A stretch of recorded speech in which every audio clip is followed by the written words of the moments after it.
को छोड़ो भाइयों भाइयों देखो बोल तार माइक कोरस वाला को बावता को छोड़ दो हेलो हेलो साहब देख लो ध्यान दो तो ही कोनो कार शिकायत तो कि हमनी के निमन ना बन जाए कोनो लड़का नहीं माइक बा तबे कोई गायक बा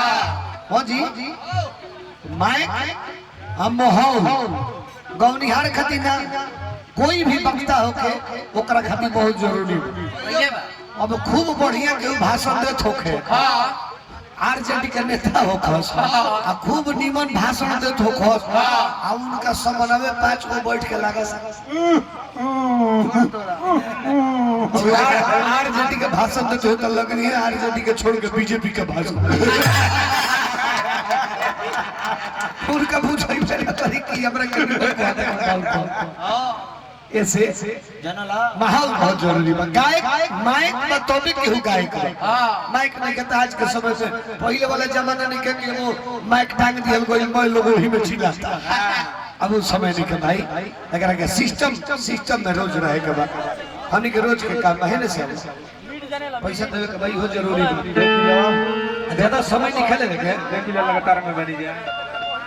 महादेवा पंचायत के चेयरमैन बबलू सिंह जी बहुत बहुत रुपए का पुरस्कार हार्दिक हार्दिक नमस्कार बा कुछ कह दो लेकिन रुपया है ना भेजवा दो हां हार्दिक हार्दिक नमस्कार जी कर बा अब तरी भक्त माई से कहो बड़ा सुंदर धुन बजाते ला हम मास्टर हमारे मन पड़ गई बहुत हम पीछे चल गए नहीं कि मोरा घर के सामने मैया राउर मंदिर बनी जाए हम उठती भोर भोरे और दर्शन हो जाई रंजन भैया हमरा मन पड़ता है गीत खोबाई रहे जब नीतीश कुमार बिहार में शराबबंदी लागू कइले रहले आ ओकरे ठीक 6 महीना साल भर के अंतराल में ई खेसारी भाई गीत गा दे ये जब गीत मार्केट में आइलू तो बिहार के जितना प्रियकर लोग रहे उनका लोग एगो धरोहर भेटा गई जितना दारू पिए ला लोग रहे एगो धरोहर भेटा गई उ लोग यही लाइन का सहारा लेके अब माई से गुहार करे लगल का कहे लगल कि एगो मंदिर बन जाओ ना उ लोग माई से के बतिया कहे कि मोरा घर के सामने मैया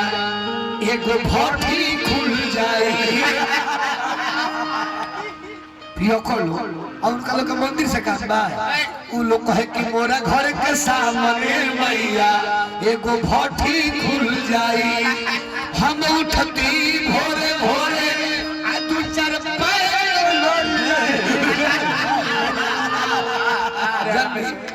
माई हरी विचार ना कई लेकिन माई अब 4-5 महीना पहले विचार कइले रहे नीतीश कुमार के मुड़िए पर सवार हो गई